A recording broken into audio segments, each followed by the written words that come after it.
Does everybody have a double goal coaching book? Because I'll be referencing that. We do. Throughout the workshop, so we'll get some good information in there. And then if you get a chance after the workshop, I would highly suggest reading through that front to back as soon as you can. And it's just a good reference for future reading as well. So if it looks like we have a pretty small group. If we just want to go around, introduce ourselves, say your name, what sport you coach, what level, and maybe the location. Andrew, tell us how you Okay. coach.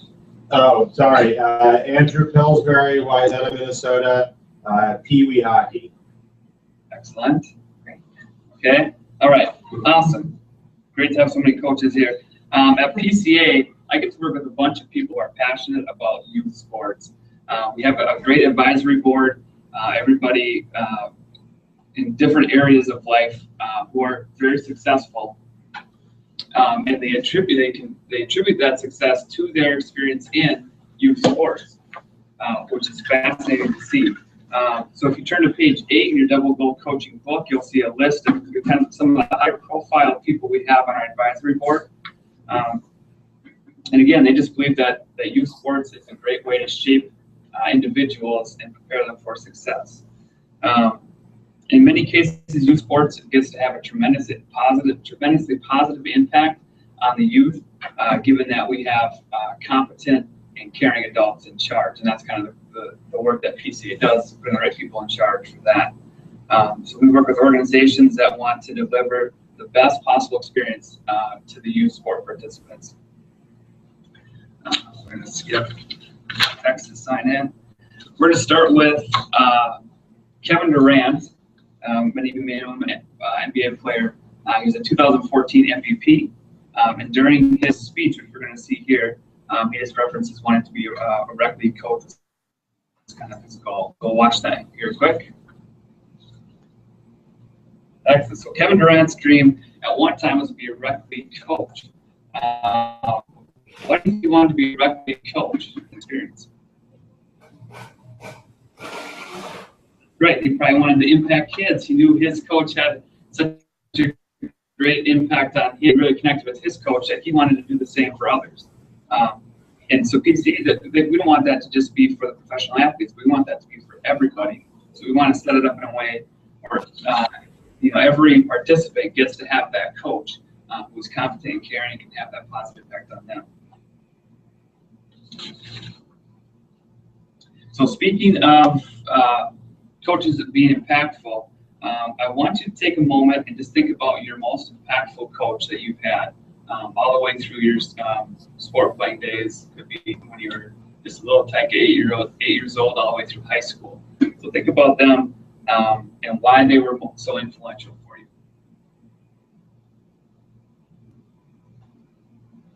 Okay, you have time to reflect on it. I want you to pair up with somebody next to you and talk about this coach and why they were so influential for you. Then we'll take some sharing afterwards.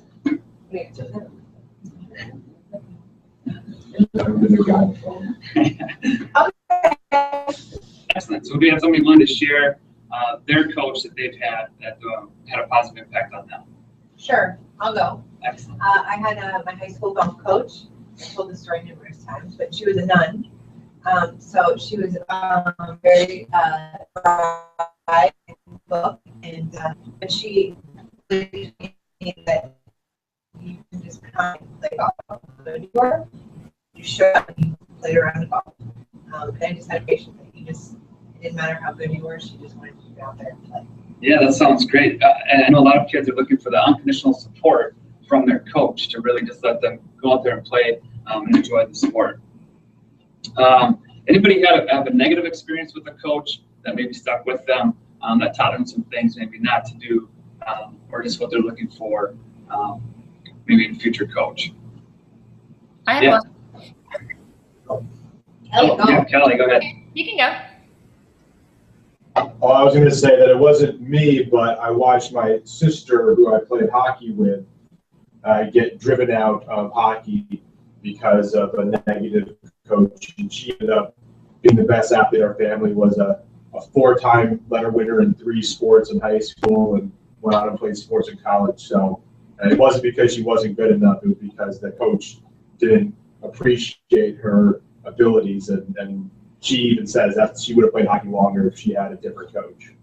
Yeah, well, and I think, sadly, that's kind of all too common. And the goal, again, of PCA is to develop these competent, caring coaches who are going to put athletes in a position to be successful and enjoy the sport more than folks on the school board and winning.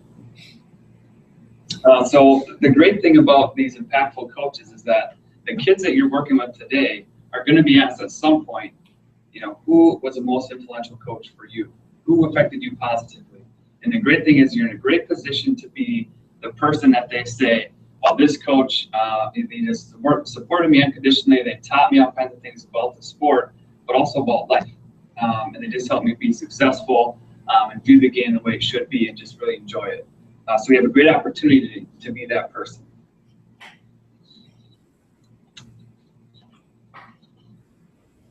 I'm going to skip. Whatever you Go. All right, we're going to go with it. Okay, so we're just going to jump back to PCA really quick. Kind of its beginning. It started in Stanford back in 1998 with Jim Thompson. Started the first chapter. As you can see on the slide, it's kind of spread all the way through down the East Coast, down into Florida. Minnesota has a chapter now, which is great. And I think they're expanding Pennsylvania and maybe Oregon, maybe somewhere around there. But they just continue to expand because the message is so positive that people are starting to buy into it and see the importance of it. So that's really great to see the expansion of PCA.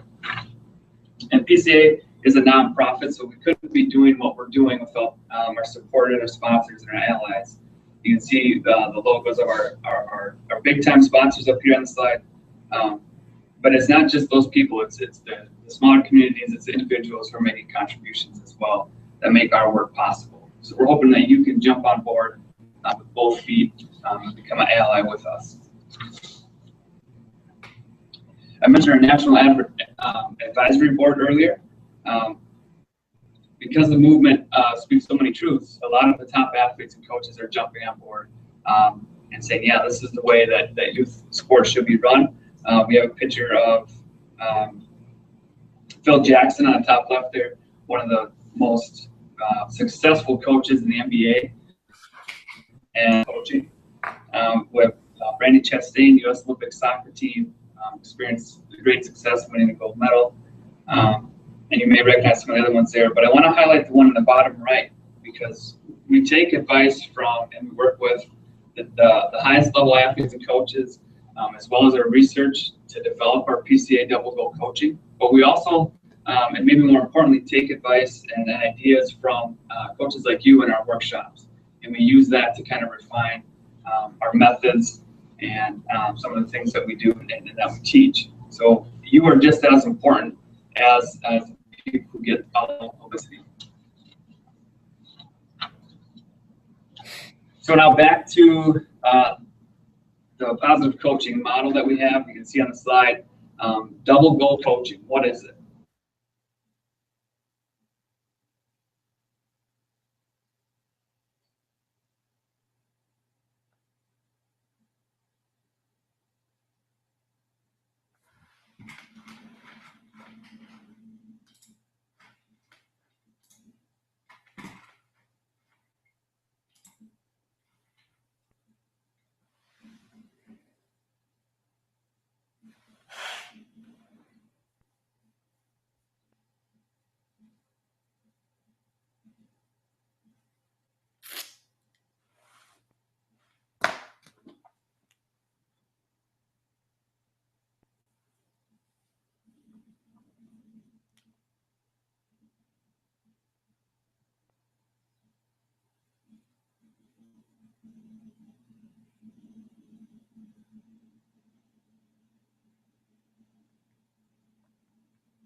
Associated with negative coaching, right? They're throwing tantrums. They're not embodying the things that they're telling their players to do. So there's that disconnect between the coach and the player. And what positive coaching wants to do is develop these coaches who are going to lead by example and be that person that athletes can look to see how they behave, how they speak, how they treat others. And so when we talk about positive coaching and then we do the opposite one, we look at the other end of the spectrum as win at all costs coaching. So these coaches, they just want to win regardless of, maybe who they hurt or what they have to do. And then so what would be the main goal of win at all costs coaching? To win. To win at all costs. Yeah, it's kind of right in the title there. Right. So if we look at the double goal coaching with striving to win and teaching life lessons and character, it's great because sports are our microcosm of life. We have so many opportunities to experience things that we experience in life in a smaller environment in sport, and we get to transfer that to life. So we believe at PCA that they blend together. There may be times where striving to win and teaching life lessons kind of collide. They don't really mesh. Any ideas of what would, in a situation where striving to win and building character are going to collide and not really mesh together? What would be a situation where that happens? When you're losing every game. When you're losing every game, right? So we want to win, but we're still losing every game. Okay, so if we're losing every game, we want to develop, teach life lessons. What are some things that we're going to say to our athletes? Maybe on a losing streak, if we're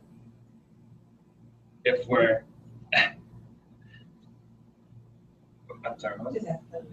Okay, so Kelly, we're on a losing streak. Your team's not winning at all. You're valuing the life lessons and you're preaching that the winning is important, but it's not happening. So what are some things that you say to your athletes to keep them on board with your message? I think you have to look at the things they're doing well, and you have to point out what they're doing well and how far they've come since the beginning of the season, maybe, instead of just focusing on the score of the games. Yeah, excellent. So we're focusing on what we're doing well, and that's the positive coaching, right? What are we doing well? And then just continue to preach it. We continue to do these things well. We're going to improve. Okay, and that's the goal of sports and life, is to continue to improve. Excellent.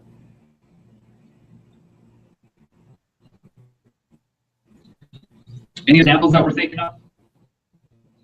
All right, one thing that I'd like to bring up is the example of the best athlete on the team doesn't behave the way the coach has kind of set up his code of conduct. So this player does something, maybe throws a tantrum or yells at a ref. And the coach has said it with respect, and that didn't happen. If he's a win at all cost coach, he's going to leave that player in, okay, because he wants to win the game. A double goal coach is not going to allow that. They'll pull him aside and let him know that that's not the way that we treat officials, and remind him of the code of conduct and honoring the game. Next, we're going to get into the development zone developed by the PCA. So we're going to start this with, just think of a professional athlete and a youth athlete. What are the main differences between professional and the youth athlete? What comes to mind? Main differences. One gets paid. Mm-hmm. One gets paid. Excellent. Anything else? I mean, I want to say talent, but that's not the right word. Maybe like one is more skilled. Skills a little bit more refined. Yeah. Yeah. Okay. So what's happening is that we're becoming win at all costs. We're trying to develop these kids and expect them to have these skills that they just don't quite have yet. Okay. And then we're expecting them to behave like people that get paid. And so the youth, it's leaking into the youth aspect of sport, where we want to win, we want to develop these people. And a great way that it's been explained to me is that, imagine if you get iPhone 7, it's not released yet, it's in development, but iPhone, and you're going to just try it out, you're going to test it out for a week or so and let us know how it goes. And so you're not going to expect this iPhone to do everything perfectly, right? Because it's in development. It's going to do some things that are pretty sweet, better than the iPhone 6, but it's not going to be foolproof. It's just going to be in development. So you're going to expect some glitches. And when you experience that glitch, you're going to expect that it's going to be able to be fixed. And we want to view our athletes the same way, right? These youth athletes are in development. They're going to have glitches, but they can get better if we have competent, caring adults in charge of them. So that's the goal of the development zone. We want to put the athletes in an area, an environment that helps them to continue to develop and get better. So we have a single goal leader. This is the person that needs the AD who's going to create the environment. They're going to hire the right coaches, develop the coaches, into double goal coaches. We're going to, again, strive to win, but develop that character and the life lessons as well. Then on top right, you see second goal parents. Second goal parents are going to be parents who just help their kids learn the life lessons and continue to solidify those in their life. I heard a great line that from a study, I think that the kids, once they're done with the game, what they want to hear most, the top two things, is, and they were fun to watch. That's it. Those are the top two things. Nothing about getting advice, talking about specific plays, just that their parents were there, they enjoyed watching them, and they noticed their effort. So that's what we want our second goal parent to be. Let the coaches and the athletes worry about winning. You just go there to support your child unconditionally. And then last, we have triple impact competitor. These people work hard to better themselves, their teammates, and then the game. Okay, so in the book, it references Carol Dweck in her book, Mindset. If you haven't read Mindset, a great read, really changed my perspective on some things. I think it would be beneficial for you to read as well. But Carol Dweck goes into the fixed mindset and growth mindset, the continuum of the mindset. So fixed would be, I believe that my talent is innate. I can't improve it. It is set in stone. The growth mindset is going to be, I was born with certain tendencies, yes, but if I give great effort and open to making mistakes and learning, I'm going to get better. Okay, I may not be world class, but I'm going to improve if my effort and my attitude are there. So those are the things that make up that development zone, and people that go into it, the kind of philosophy of developing a youth athlete. We're going to move on to the PCA principles here. We have three main principles at PCA. And the Elm Tree of Mastery, you can see, filling the emotional tank, and then honoring the game. And we're going to get going with the Elm Tree of Mastery to start with. So I'm going to play a video from We Are Marshall. How many of you have seen the movie We Are Marshall? Wonderful football film. So the video here is going to demonstrate one style of coaching, and we'll debrief it after we watch it here. Okay, so here's the video. You guys have all seen the video, correct? Okay. All right. So this coach, his speech at halftime. Okay, what are some good things that he said during the speech that were kind of positive and maybe towards a positive coaching realm? He said you gave a good effort out there. Yeah, he gave a good effort. He acknowledged their effort, and he appreciated that. What about not so good? Maybe some things that he said that maybe led the team to think maybe he didn't care about them as individuals, or just not the positive coaching that we'd like to see.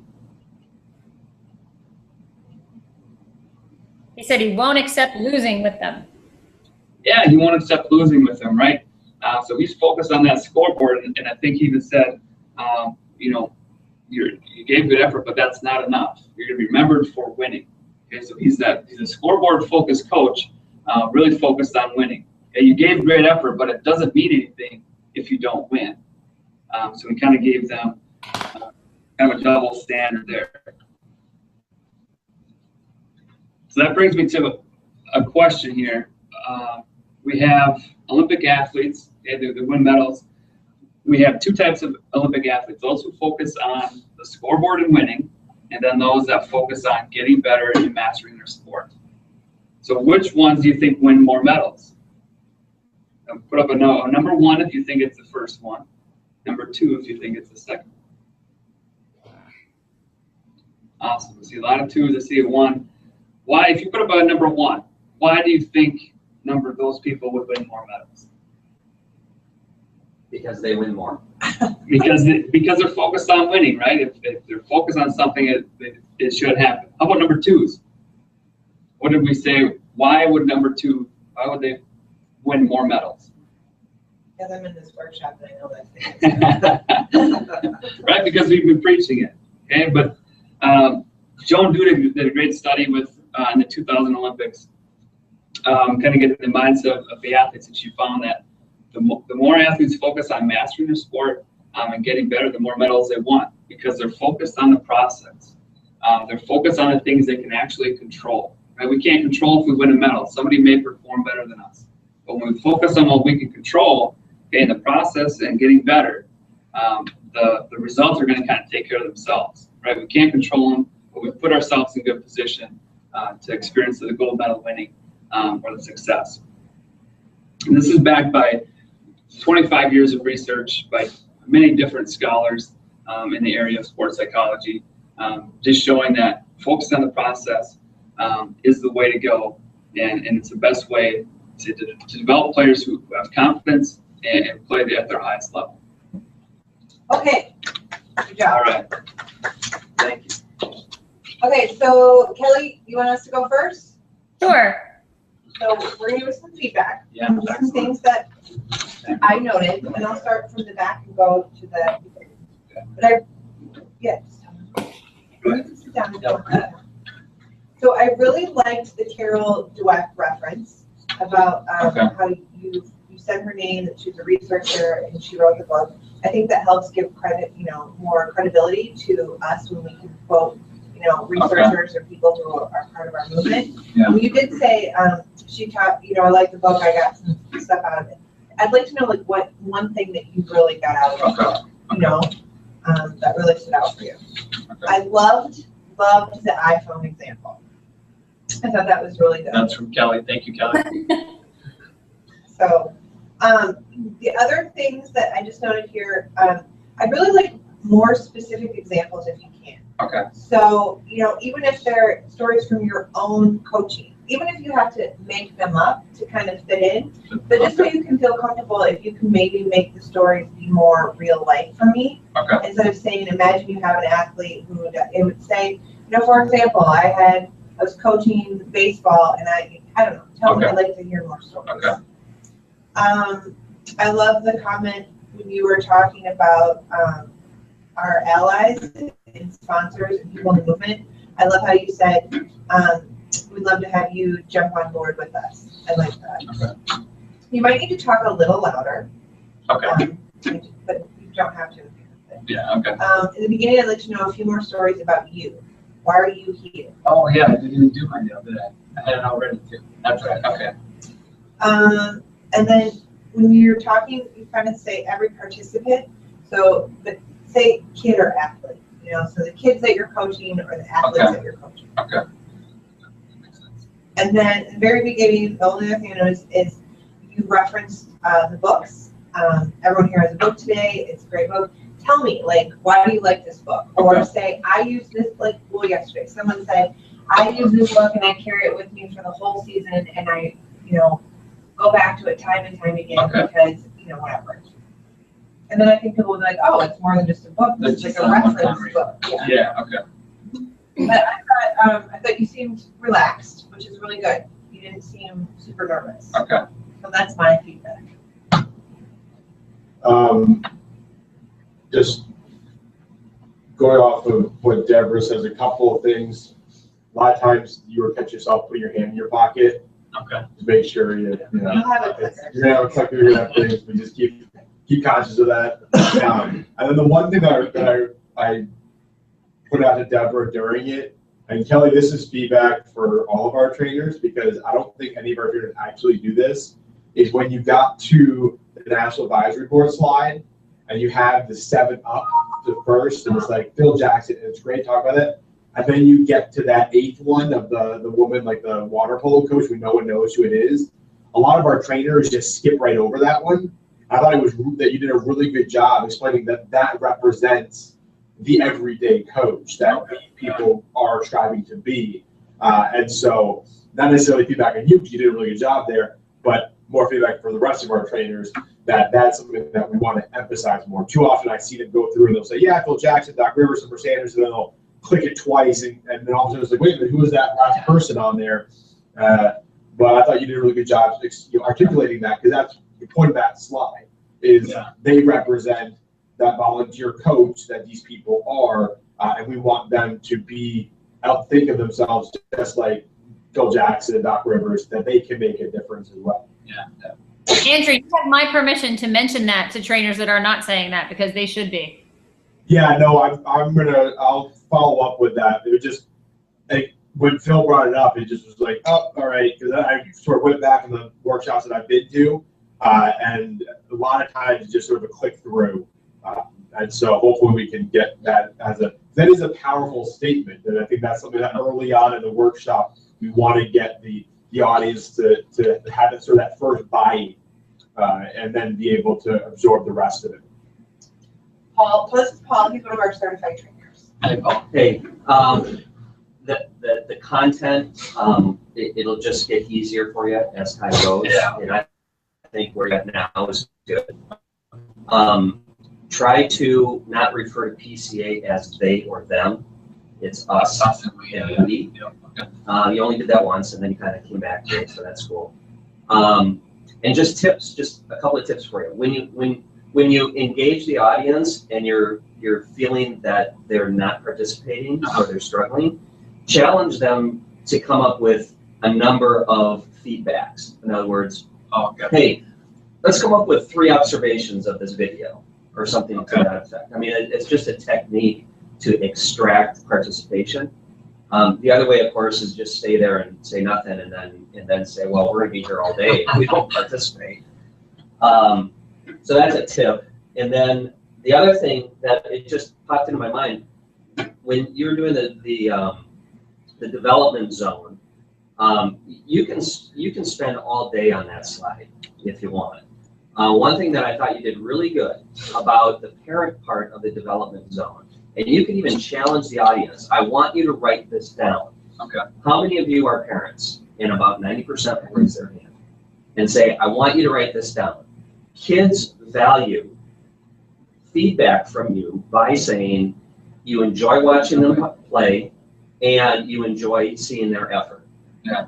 And the reason why you ask them to write stuff down is because at the end of the whole presentation, you're going to be asking them, what 2 or 3 things can you walk away today with and implement? And if they write it down, it's more likely that they can come back and implement that. That's a really powerful thing for parents. Yeah, okay. Kelly. All right. Phil, I have a question for you. Yeah. And I'm only going to push you hard because I know that you've got a lot of potential to be a really great trainer. Why do I want to come to your workshop?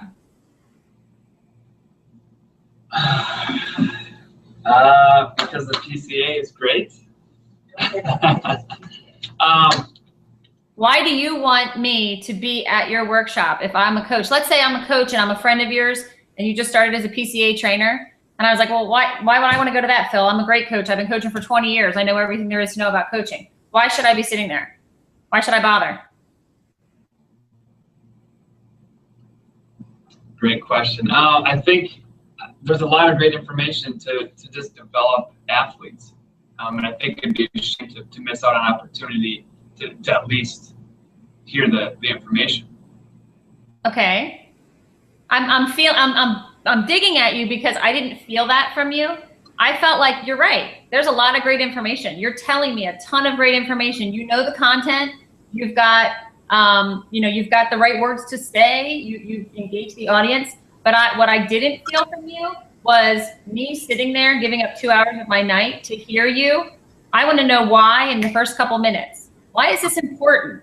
There wasn't anything that kind of like hit home with me. And I'm only telling you that because I think if you hear some other trainers in their first 5 minutes of the workshop, they get you.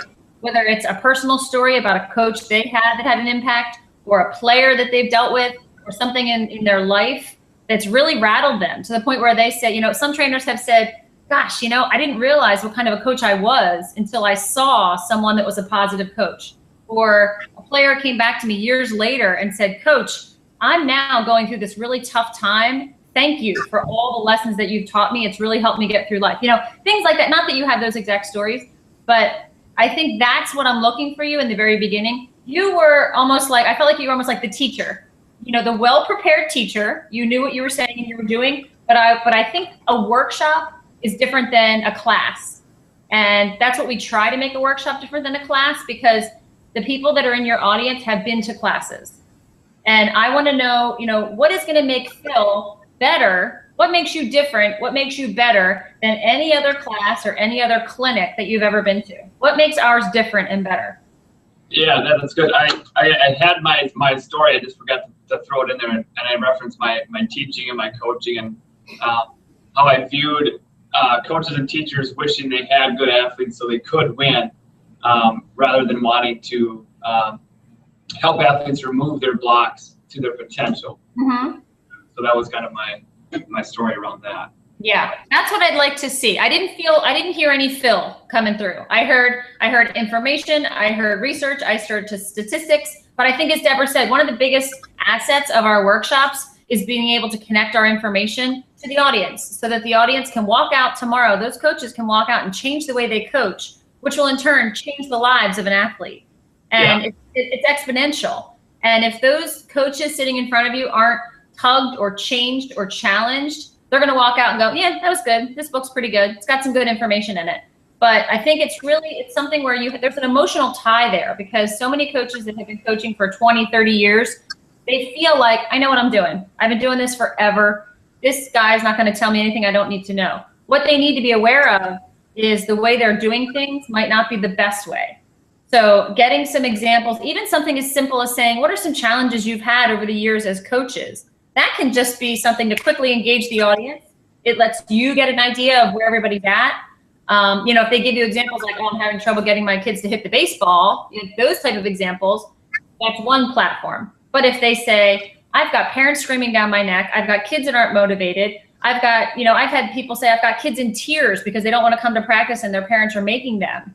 You know, these are issues that PCA can solve for them. We have the secret sauce. We have the tips.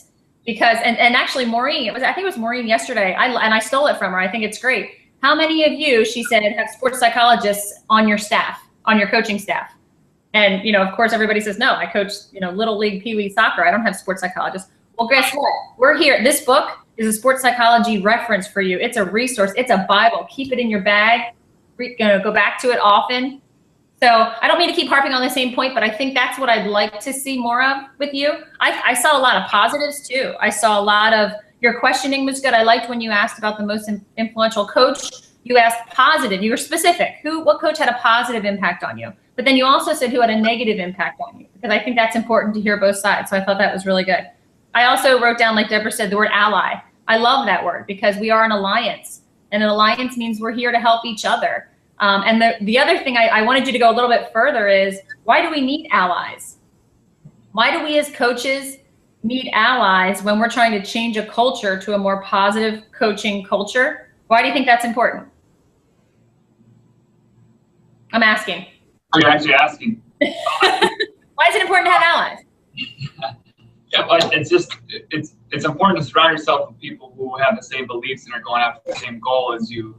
And then so when you're struggling or you have difficulties, you have somebody to lean on who's there to just remind you of what you're going after and the things that you believe in. Right, because if I was going to ask you, who's our enemy? I mean, you only need allies when you're against an enemy. Who's the enemy of positive coaching? Society, when it all costs, coaching. Society. Sure. I mean, there's a lot of enemies. People have said, oh, parents are an enemy. But all in all, it's the general society is this win-at-all-cost culture, and the scoreboard focus. So if you think of it in terms of that, then we do need allies, and it is a movement, and things like that. I like how you asked, what is the goal of a win-at-all-cost coach? I think that's a good question, but I think everybody was kind of stumped because they were like, winning is the goal, kind of, when you ask that question. Maybe a better question would be, why is that person a win-at-all-cost coach? Not what is the goal, but why is that guy in the market? Why are there some coaches that are so win-at-all-cost? Get to really the meaning behind it. And if you ask that question to the audience, if I ask the question to whoever's there, Andrew, I can't see who you are, but Andrew and Paul, why is a win-at-all-cost coach the way they are? Give me some reasons for that. Because that's how they were coached when they were kids. Yep, because that's how they were coached. Absolutely. What else? They feel threatened somehow. They, Threatened, nervous, embarrassed. These are emotions that when you start bringing these up in a workshop, the coaches are like, oh, you know, that might be me. Like that hits home with coaches when you start describing why is somebody win at all costs, and it brings up it brings up the idea that maybe there's a little bit of embarrassment, maybe there's pressure, maybe that's the way they were coached, maybe they're angry or frustrated. So just instead of what's the goal of a win at all cost coach, why do you think a win at all cost coach is like that? It's just a different way. I also like the way you describe the development zone. I think it can get really wordy, and you were pretty short and to the point about that. I like the way you threw Carol Dweck in there because I'm a huge Carol Dweck fan too. So I thought that was nice the way you put that in there. That can also come up again later on in the workshop to kind of tie it together. You listed the principles quickly and briefly, which is good. What I'd like to see you do is give a goal for each of the principles just to kind of frame the workshop. So we have 3 principles. The Elm Tree of Mastery. What would you say in one sentence, Phil, is the goal of the Elm Tree of Mastery principle?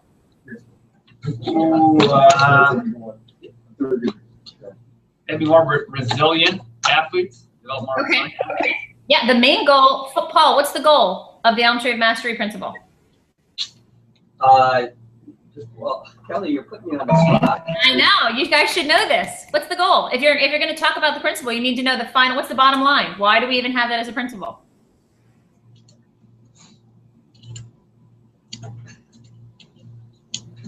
You guys are killing me. I need to take her class again, I guess. You do. The goal of the Elm Tree of Mastery principle is to improve performance. Bottom line. We're trying to improve the performance of the athlete, get the peak performance out of the athletes. That's it. Simple as that. What's the goal of the filling the emotional tank? Filling the emotional tank. What's the goal? More confident athletes. True. And what does more confident athletes allow them to do?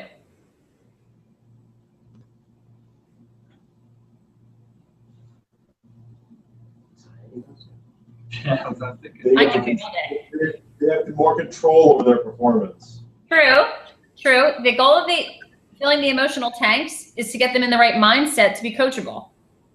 So the Elm Tree of Mastery is about performance. We have non-controversial research that'll tell coaches how to get the best performance out of their athletes. Filling the emotional tank is to get them in the right frame of mind so that they can be coached, and they will stick to things longer and they will work harder. And then what's the goal of honoring the game? Why do we have that as a principle?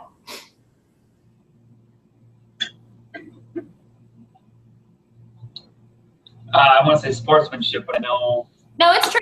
It is sportsmanship, but we want them to see the bigger picture. Yeah, We want them to see beyond the moment of the game into real life and translate the lessons they're learning on the field into real life. Okay. So those are, when you go over the principles, I think it's really important. It's nice to have principles. It's nice to have information, but if you say to the coaches, the goal of this principle is performance. The goal of this principle is to make the kids coachable. And the goal of the third principle is so that the kids can see beyond the moment they're in right now. That would get me captivated. Like, okay, I want to hear more because I want performance. I want my kids to be coachable and I want them to see beyond the moment. So just things like that are just ways to get the audience in.